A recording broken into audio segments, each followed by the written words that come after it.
నామానికి స్తోత్రం. యేసు ప్రభు తన శిష్యులకు చెప్తున్నాడు. గట్టిగా హల్లెలూయా చెప్పండి. Gospel of Luke chapter 16 verse 19 to 31.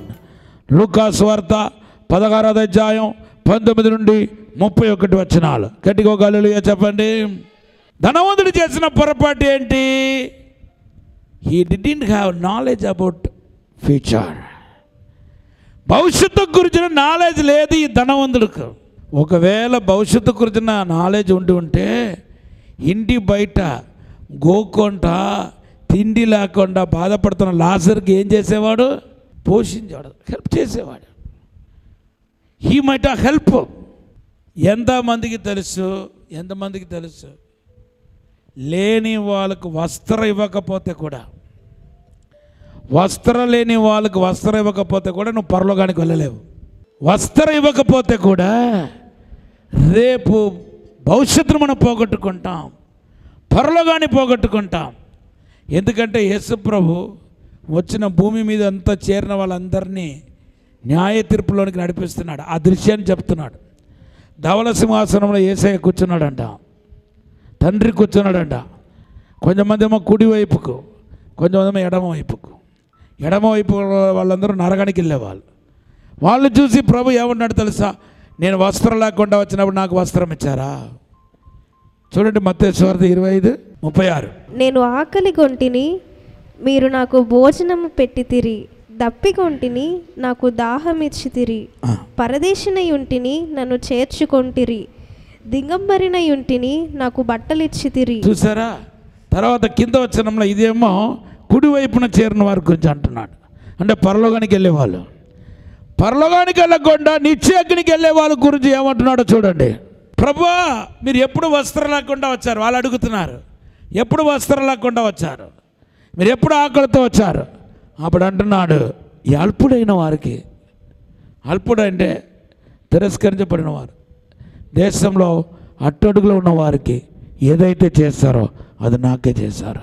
నీ బీద వాళ్ళకు నువ్వు చేసే చిన్న సహాయం కూడా రేపు పెద్ద మేలును, పెద్ద ఆశీర్వాదాన్ని తీర్మానించబోతుందనే విషయాన్ని నువ్వు గ్రహించాలా. మన ధర్మ కార్యాలు కూడా పరలోకాన్ని తాకుతాయి. కొర్నేలి గురించి యేసుప్రభు ఏమన్నాడు? పరిశుద్ధాత్మ దేవుడు ఏమన్నాడు? Cornelius, acts of apostles chapter 10 verse 1 to 2. అపోస్తల కార్యం 10వ అధ్యాయం 1-2 వచనంలో, కొర్నేలియో, నీ ప్రార్థనతో పాటు నీ ధర్మ కార్యాలు కూడా పరలోకానికి చేరింది. Your prayer and your help the poor reached in heaven. నువ్వు లేని వాళ్ళకు సహాయం చేయటం, నువ్వు ఇతరుల కొరకు చేసే సహాయం ఏదైతే ఉందో అది నీ భవిష్యత్తును నిర్ణయిస్తున్నాయి. ఇప్పుడైనా భవిష్యత్తు గురించి ధ్యానించండి, ఆలోచించండి. నేను నిత్యత్వానికి వెళ్ళటానికి నేనేం చేస్తున్నాను? What I'm doing for my eternal life. నా యొక్క నిత్యత్వం కోసం నేను ఏం చేస్తున్నాను? నువ్వు పరలోకంలో నీ సమయాన్ని ఖర్చు పెట్టబోతున్నావా రేపు భవిష్యత్తులో? లేకపోతే నిత్య అగ్నిలోనికి వెళ్ళబోతున్నావా? సాతానుతో, దయ్యాల గుంపులతో నీ సమయాన్ని గడపబోతున్నావా అనే విషయాన్ని నువ్వు ఆలోచించాలా. ఇప్పుడుండే ఆలోచించాలా, సిద్ధపడాలి. You must think about your future. You must think about your eternity, where you are going to spend your eternal life. Eternity, whether you are going to be spent in heaven or hell. నీ పరలోకంలో నీ సమయాన్ని గడపబోతున్నావా, లేకపోతే నరకములో ఆరని అగ్నిలో పురుగు చావదు, అగ్ని ఆరదు అటువంటి భయంకరమైన స్థలంలో. పురుగు అంటే ఎవరు తెలుసా? అక్కడ రాయబడింది, అగ్ని ఆరదంట, పురుగు చావదంట. అదే నిత్య అగ్ని అంట. పురుగు అంటే ఎవరు తెలుసా? దావీదు అంటున్నాడు, నేను పురుగు వంటి వాడిని. మనుషులే పురుగు అంటే మనకు కనపడే పురుగులు కావు. కాలిపోతూ ఉంటుంది కానీ సాగు రాదు. అటువంటి భయంకరమైన ప్లేస్. కాలిపోతున్న ఫీలింగ్ మాత్రం ఉంటాయి. అగ్నిలో పెట్టేస్తే, మండుచున్న అగ్నిలో పడేస్తే ఎలా ఉంటుందో చెప్పండి. ఆ ధనవంతుడు అంటున్నాడు, నా నాలుక ఎండిపోతుంది బాబోయ్, దాగమేస్తుంది బాబోయ్, బాబాయ్ బాబాయ్ నీకు ఎక్కలేస్తున్నాడు. కానీ ఒక్క చుక్క నీళ్ళు కూడా అక్కడ లేదు. అటువంటి భయంకరమైన బాధ, వేదనతో కూడిన స్థలమే నిత్యకనే. నీ భవిష్యత్తు గురించి నువ్వు ఆలోచించట్లా. ఎంతసేపు you are thinking about the earthly life. ఈ భూసంబంధమైన జీవితాన్ని గురించి ఆలోచిస్తున్నారు. ఎలా సంపాదించాలి, ఎలా. I'm not against your earning something. మీరు సంపాదించడానికి నేను వ్యతిరేకం కాదు, సంపాదించాలా. బట్ అదే లైఫ్గా ఉంటే మిమ్మల్ని ఏమన్నా చెప్పండి. సంపాదనీయంగా లైఫ్ లాంగ్ ఇదే సంపాదన, ఫ్యామిలీ లేదు, పిల్లలు లేదు, భార్యాభర్త లేరు, సంబంధాలు లేవు, ఇంకా మార్నింగ్ నైట్ సంపాదన అంటే it is dirty life. You must give some time for eternal life, tomorrow life. రేపు నీ జీవితాన్ని గురించి కూడా, రేపు నీ నిత్యత్వాన్ని ఎక్కడ గడపబోతున్నావు ఆలోచించడానికి నువ్వు సమయం ఇవ్వాలా. మనమే ఆఖరి తరం అంట. ఈ తరంలోనే యేసు రాబోతున్నాడు. ఎప్పుడు రాబోతున్నాడో తెలియదు, nobody knows when he will come. But జరుగుతున్న ఈ సూచనలన్నీ, దేవుడు చెప్పిన ఆయన రాకడకి సంబంధించిన సూచనలన్నీ చూస్తే ఇది వచ్చే సమయంలాగా క్లియర్గా అర్థమవుతుంది. ఒక సైంటిస్ట్ చెప్తున్నారు, సూర్యుడికి కావాల్సిన, వెలిగించడానికి కావాల్సిన ఇంద్రియాలు ఏదైతే ఉందో, దాంట్లో కెమికల్స్ ఏదైతే కావాలో ఆ వెలుగు ఇవ్వటానికి ఆ కెమికల్స్ అన్నీ ఎండిపోతూ ఉందంట, ఖాళీ అయిపోతూ ఉందంట. ఇంకా కొంచెమే ఉందంట. మేబీ ఇంకొక 500 సంవత్సరాలకు వస్తాయంట. 500 సంవత్సరాలకు వాళ్ళ లెక్క ప్రకారం. ఆ తర్వాత సూర్యుడు కూడా వెలుగునివ్వదంట. సూర్యుడు వెలుగు ఇవ్వకపోతే చంద్రుడు కూడా వెలగదు, అంత చీకటి అయిపోతుంది. అది రెండో రాకడికి ఉన్న గుర్తు. అయితే రెండో రాకడ రాకముందే యేసు సంఘాన్ని ఎత్తుకుని తీసుకెళ్ళిపోతాడు. సైంటిస్ట్ లెక్క ప్రకారం. మన లెక్కలకు వస్తే ఇది లాస్ట్ జనరేషన్. ఈ జనరేషన్లోనే యేసు రాబోతున్నాడు. ఇంకా మీదట మీ ఆత్మీయత గురించి బాగా ఆలోచించాలి. ఇంతకాలం పిల్లలు, ఫ్యామిలీ, వాళ్ళు వీరు మొత్తం అలాగే టైం అంతా స్పెండ్ అయిపోయింది. ఇప్పుడు దేవుడి కంటే ఒక సమయం దేవుడి గురించి ఆలోచించాలి, భక్తి గురించి ఆలోచించాలి. నెంబర్ 2 ఏంటంటే, not only about your eternal life, after you have to think about after you. Especially I'm talking about the parents. నీ తల్లిదండ్రుల గురించి మాట్లాడుతున్నాను. నీ తర్వాత ఒక తరం ఉంది, నీ పిల్లలు ఉన్నారు. వాళ్ళ భవిష్యత్తు గురించి కూడా నువ్వు ఆలోచించాలి. Your life and their future related with each other. నీ భవిష్యత్తు, నీ జీవితమును, వారు భవిష్యత్తును, నీ తర్వాత వచ్చే వారి భవిష్యత్తును ముడివేయబడి ఉంది. మీకు అర్థమైంది నేను చెప్పేది? ఇప్పుడు మన భవిష్యత్తు గురించి మాట్లాడుతున్నాం. మన మెసేజ్ ఏంటంటే థింక్ అబౌట్ యువర్ ఫ్యూచర్. 10 అనేది భవిష్యత్తు గురించి మాట్లాడుతుంది. ఆ భవిష్యత్తులో ఒకటి చెప్పేశాను, ఎటర్నల్ లైఫ్ గురించి. ఇప్పుడు చెప్తున్నాను, నిత్య జీవాన్ని గురించి మాట్లాడేశాను. ఇప్పుడు రెండోది చెప్తున్నాను, నీ లైఫ్ ఏదైతే ఉందో, నీ జీవించే లైఫ్ ఏదైతే ఉందో, జీవన శైలి ఏదైతే ఉందో, నీ జీవన శైలిని నీ వెనకాల నీ పిల్లలు తరాల యొక్క ఏదైతే ఉన్నారో వాళ్ళ యొక్క జీవితము ముడివేయబడి ఉంది. బైబిల్లో రాయబడి ఉంది, హోషియా గ్రంథం 4వ అధ్యాయం 6వ వచనం. Hosea, book of Hosea chapter 4:6. నా జనులు జ్ఞానము లేని వారై నశించుచున్నారు. నీవు జ్ఞానమును విసర్జించుచున్నావు గనుక నాకు యాజకుడువు కాకుండా నేను నిన్ను విసర్జింతును. నీవు నీ దేవుని ధర్మశాస్త్రము మరచితివి గనుక నేనును నీ కుమారులను మరతును. చూడండి, ఇక్కడ వినండి. నువ్వు గనక ధర్మశాస్త్రాన్ని మరిస్తే నేను నీ పిల్లలు మర్చిపోతాను. నీ జీవన శైలి, నీ పిల్లల యొక్క జీవితంతో ముడివేయబడి ఉంది. చెప్పనా లేదా? ఇప్పుడు చూడండి, ప్రభు ఏమంటున్నాడు చూడండి, నువ్వు ధర్మశాస్త్రాన్ని మరిస్తే, ధర్మశాస్త్రాన్ని కైకొనకపోతే నేను నిన్ను కాదు నీ సంగతి తర్వాత నీ పిల్లలు మర్చిపోతానంటున్నాడు. ఎంత కాడుబడి చూడండి. మిమ్మల్ని కొడితే కొట్టిన ప్లేస్లోనే నొప్పి వస్తాయి. మీ పిల్లలను కొడితే కొట్టిన ప్లేస్లో ఎక్కడ పిల్లలు కొట్టారో అక్కడ అదే ప్లేస్లో మీకు నొప్పి కలుగుతాయి, మీకు కూడా నొప్పి కలుగుతాయి, దాంతోపాటు గుండె కూడా నొప్పి కలుగుతాయి. అది డబ్బులు. అది మీ పిల్లలను గిల్లితే మిమ్మల్ని గిల్లినట్టు ఉంటుంది, తర్వాత మీ గుండెను కూడా గిల్లినట్టు ఉంటుంది. నిజమైన తల్లిదండ్రులకు పిల్లల మీద ప్రేమ ఉంటే ఖచ్చితంగా అలాగే ఉంటారు. ఆ పిల్లలు బాధపడితే ఏడిస్తే కొంతమంది తల్లిదండ్రులు అల్లడిపోతారు. మీరు చూశారు కదా ఎంత బాధపడిపోతారంట. చాలా బాధపడిపోతారు పిల్లలు, తల్లిదండ్రులు. జ్వరం వస్తే చాలు పిల్లలకు కొంచెంమంది డబ్బు లేకపోయినా ఎక్కడైనా అప్పు చేసుకైనా తీసుకెళ్ళి పరిగెత్తుతారు. నా పిల్లల బాధలు చూడలేకపోతే ఎంతమంది తల్లిదండ్రులు ఏడుస్తారంటే.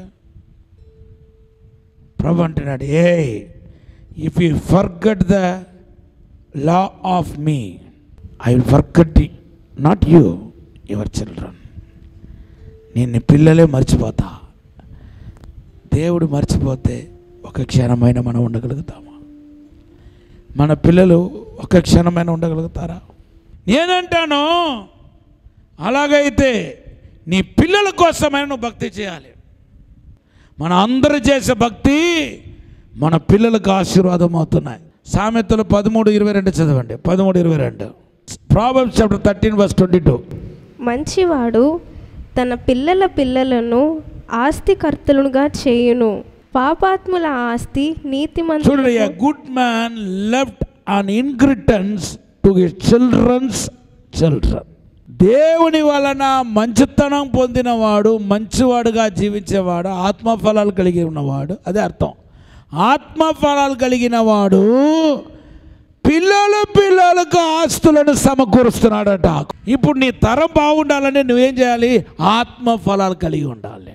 We are talking about the future. If you want to be your generation will be good,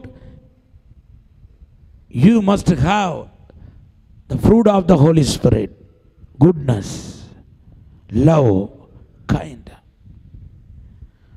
తల్లిదండ్రులతో దేవుడు మాట్లాడుతున్నాడు. నీకు ఎన్నో వందల కొలది కోరికలు ఉండవచ్చు, అది నీ పిల్లల కోసం, నీ వచ్చే తరం కోసం. ఆ కోరికలు దేవుని చిత్తం కాకపోతే చంపేసుకొని నష్టపోయినా పర్వాలేదు, నువ్వు దాని వలన నష్టపోయినా పర్వాలేదు, రేపు నా పిల్లలు భవిష్యత్తు బాగుంటుందని నువ్వు చంపుకొని జీవించినప్పుడు దేవుని నామం గణపరచబడతాయి. స్వార్థప్రియులుగా ఉండవద్దు. నీ పిల్లలు కూడా ప్రేమించలేని దౌర్భాగ్య తల్లిదండ్రులు ఉంటారు. ఒక సహోదరి కన్న బిడ్డను 11 రోజులు పాలు తాగుతున్న బిడ్డంట, పాలు తాగుతున్న బిడ్డను వదిలేసి ఇంకొక అతనితో వెళ్ళిపోయింది. ఎంత దారుణం! ఆ బిడ్డ డే అండ్ నైట్ పాలు లేకుండా విడవిడలు ఆడుతూ ఉంటే ఆ బిడ్డ ఒక నాన్న, ఇది జరిగిన విషయం. ఆ బిడ్డ పెద్ద అయిన తర్వాత మన దగ్గర కొన్ని రోజులు ఉంది, అందుకొరకు నాకు తెలుసు, కొన్ని సంవత్సరాలు ఉంది. ఆ బిడ్డను ఎత్తుకొని ఊర్లో ఆ చుట్టుపక్కల ఎవరైనా పాలిచ్చే తల్లిలు ఉన్నారా ఏమో అని చెప్పి వెతుకుతా వెళ్తే లాస్ట్లో ఎవరో ఒకరు దొరికారంట. వాళ్ళకు రోజు కింద డబ్బులు ఇచ్చి ఆ బిడ్డకి పాలిప్పించాడంట. కొంచెం ఎదిగిన తర్వాత అతనికి ఊర్లో ఉన్న వాళ్ళందరూ, నీ భార్య వెళ్ళిపోయినప్పుడు నువ్వెందుకురా ఈ బిడ్డను పట్టుకొని వేలాడుతున్నావు, నువ్వు వదిలేసి పో అని ఎవరో సలహాలు ఇస్తే అతను వదిలేసి వెళ్ళిపోయాడు. ఇంకొక ఆమె వెళ్ళిపోయాడు అతను. ఈ అమ్మాయి కొన్ని రోజులు వాళ్ళ పెద్దమ్మ ఇంట్లోనూ, కొన్ని రోజులేమో హాస్టల్లోనూ, గవర్నమెంట్ సొమ్ముతో చదివించే హాస్టల్లోనూ 10th దాకా చదివి తర్వాత మన దగ్గరకు వచ్చారు. మేము కొద్ది కాలం పోషించి ఆ బిడ్డ జీవితాన్ని నిలబెట్టి మ్యారేజ్ చేసి పంపించాం. ఇప్పుడు తన తరం అంతా బాగానే ఉంది, దేవుడు ఆశీర్వదించాడు. ఇటువంటి వంకర తింగర జీవితానికి మీరు తోడ్పడకూడదు. తల్లిదండ్రులుగా మీరు మీ బిడ్డల కోసమైనా భక్తి చేయాలా.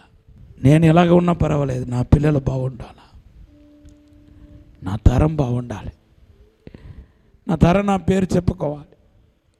కాబట్టి నన్ను నేను సిలువ వేసుకుంటున్నానని సిలువ వేసుకోవాలి. మనకు వచ్చే కోరికలు, తలంబలు, ఆశలు ఏదైనా సరే మళ్ళీ మనం చంపుకొని నలగొట్టుకొని పిల్లల క్షేమాన్ని కోరితే నీ భవిష్యత్తు రేపు బాగుంటాయి, నీ పిల్లలు కూడా బాగుంటారు, నీ పేరు చెప్పుకుంటారు. కీర్తన 37:25 చదవండి. Psalms 37:25. నేను చిన్నవాడనై ఉంటిని, ఇప్పుడు ముసలివాడనై ఉన్నాను. అయినను నీతిమంతులు విడువబడుట గాని వారి సంతానము భిక్షమెత్తుట గాని నేను చూచి ఉండలేదు.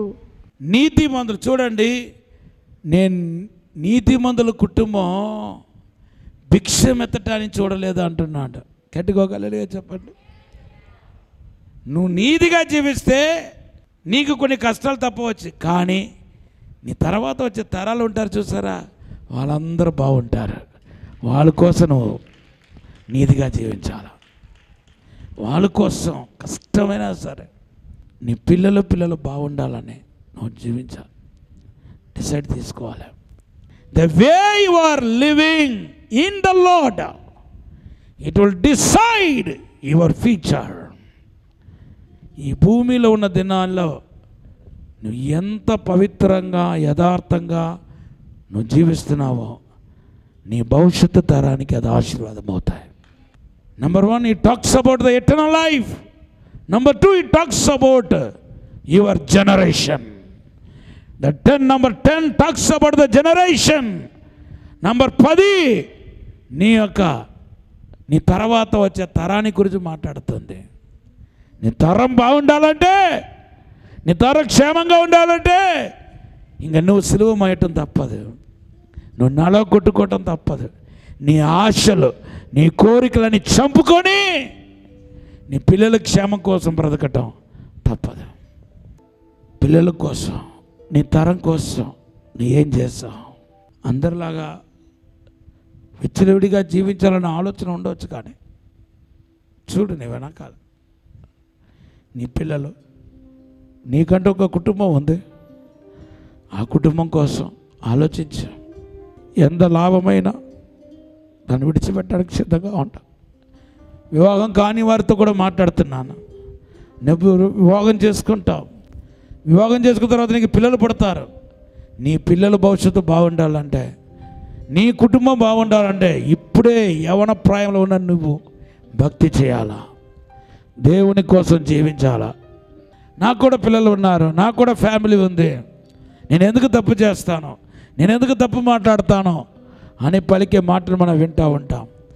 ఈ అవగాహన మనకెందుకు లేదు? దేవుని బిడ్డలుగా మనకెందుకు లేదు అంటాను నేను. పిల్లలు ఉన్నారని భావన నీకు రాదా?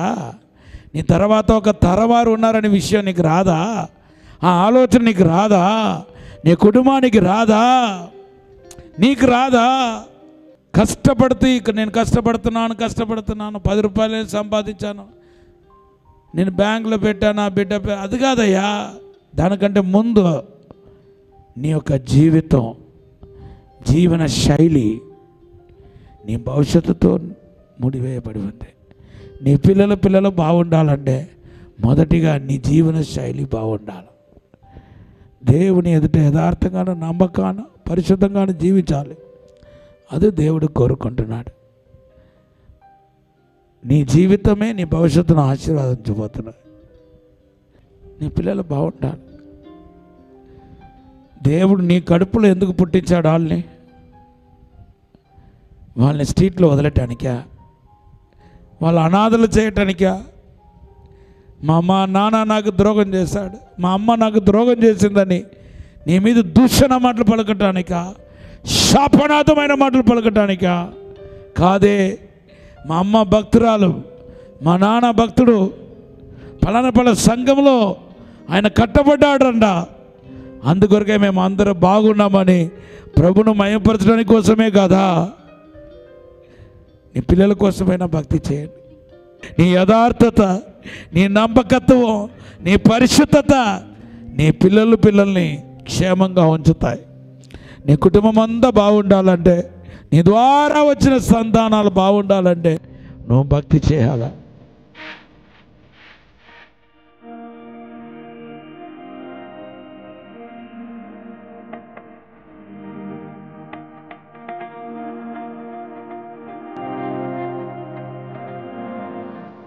పరిశుద్ధము నమ్మకమైన పరలోక తండ్రి, మా ప్రవక్తన మా పిల్లలకు అడ్డుగా ఉండకూడదు.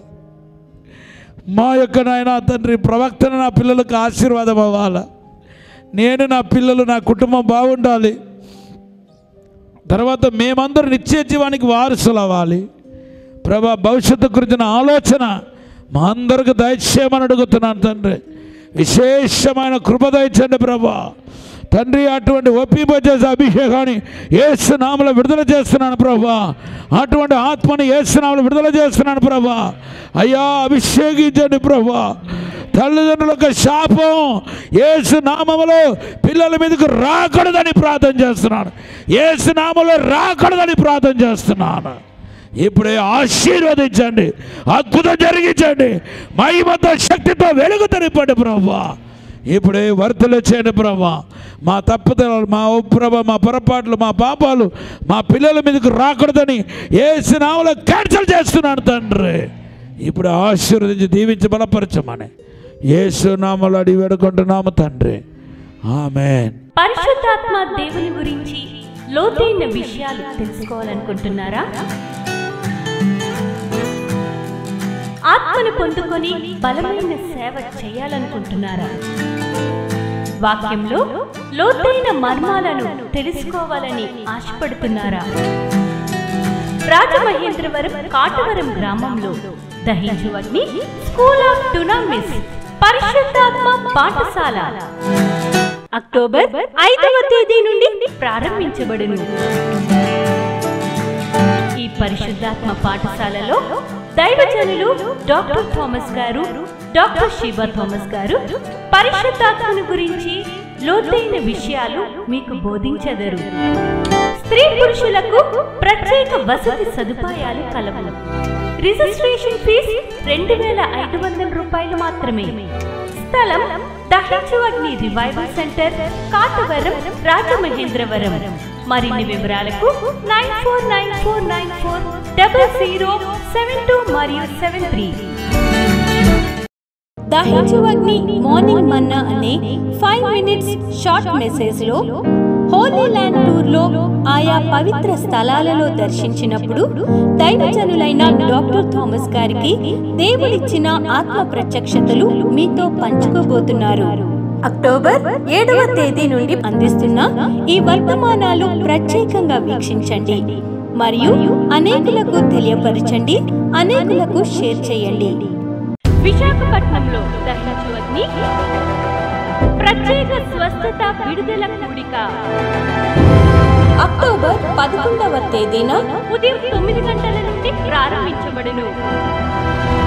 ముఖ్య ప్రసంగికులు డాక్టర్ థామస్ గారు, దహించు అగ్ని మినిస్ట్రీస్, రాజమహేంద్రవరం. స్థలం శుభలక్ష్మి కళ్యాణ మండపం, రైల్వే న్యూ కాలనీ, విశాఖపట్నం. మరిన్ని వివరాలకు 9494940072 మరియు 73. విజయవాడలో దహించు అగ్ని సేవకుల కూడిక అక్టోబర్ 21వ తేదీన ఉదయం 10 గంటల నుండి ప్రారంభించబడును. ముఖ్య ప్రసంగికులు డాక్టర్ థామస్ గారు, దహించు అగ్ని మినిస్ట్రీస్, రాజమహేంద్రవరం. స్థలం కందుకూరి కళ్యాణ మండపం, జింకానా గ్రౌండ్స్, విజయవాడ. మరిన్ని వివరాలకు 9032224646 మరియు 9032224747. ఆత్మీయ ఉజ్జీవ సభలు అక్టోబర్ 22, 23 తేదీలలో ప్రతిరోజు సాయంత్రం 6 గంటల నుండి ప్రారంభించబడును. ముఖ్య ప్రసంగికులు డాక్టర్ థామస్ గారు, దహించు అగ్ని మినిస్ట్రీస్, రాజమహేంద్రవరం. ఈ కూడికలో సిస్టర్ కరిష్మా గారు బలమైన ఆరాధనలో నడిపించెదరు. స్థలం morning star school, Sai Dharavi, Mumbai. మరిన్ని వివరాలకు 9323722280 8425092086. రాజమహేంద్రవరంలో దహించు అగ్ని సేవకుల కూడిక అక్టోబర్ 28వ తేదీన ఉదయం 10 గంటల నుండి ప్రారంభించబడును. ముఖ్య ప్రసంగికులు డాక్టర్ థామస్ గారు, దహించు అగ్ని మినిస్ట్రీస్, రాజమహేంద్రవరం. స్థలం దహించు అగ్ని ఆడిటోరియం, నటరాజ్ థియేటర్, రాజమహేంద్రవరం. మరిన్ని వివరాలకు 9494940072 మరియు 73. ఇది కుటుంబ ఆశీర్వాద కూడిక. ఇక్కడ మేము మా కుటుంబాలను కట్టుకున్నాం. మరి మీరు? అయితే ప్రతి శుక్రవారం రాజమహేంద్రవరంలో జరిగే ఈ కుటుంబ ఆశీర్వాద కూడికలో పాల్గొనండి. ఈ కూడిక జరుగు స్థలం దహించు అగ్ని ఆడిటోరియం, నటరాజ్ థియేటర్, రాజమహేంద్రవరం. సికింద్రాబాద్ లో దహించు అగ్ని అద్భుత అసాధారణ కూడిక ప్రతి శనివారం సాయంత్రం 5 గంటల నుండి ప్రారంభించబడును. స్థలం SPG church ground, alpha hotel వెనుక, సికింద్రాబాద్. మరిన్ని వివరాలకు 9494940074 మరియు 75. రాజమహేంద్రవరంలో దహించు అగ్ని అభిషేక ఆదివారపు ఆరాధన ఇప్పుడు ప్రతి ఆదివారం ఉదయం 9:30 నుండి ప్రారంభించబడును. తప్పక పాలు పొందండి, దైవిక ఆశీర్వాదం పొందండి. స్థలం దహించు అగ్ని ఆడిటోరియం, నటరాజ్ థియేటర్, రాజమహేంద్రవరం. మీ ప్రార్థన అవసరతలకు 9494940072 మరియు 73. ఈ టీవీ కార్యక్రమాన్ని చూసి ఆశీర్వదించబడినట్లయితే దహించు అగ్ని టీవీ పరిచర్యకు మరియు బ్లెస్సింగ్ ల్యాండ్ కు సహకరించండి. దహించు అగ్ని trust current account number 357222444370, state bank of India, main branch, Rajamahendravaram.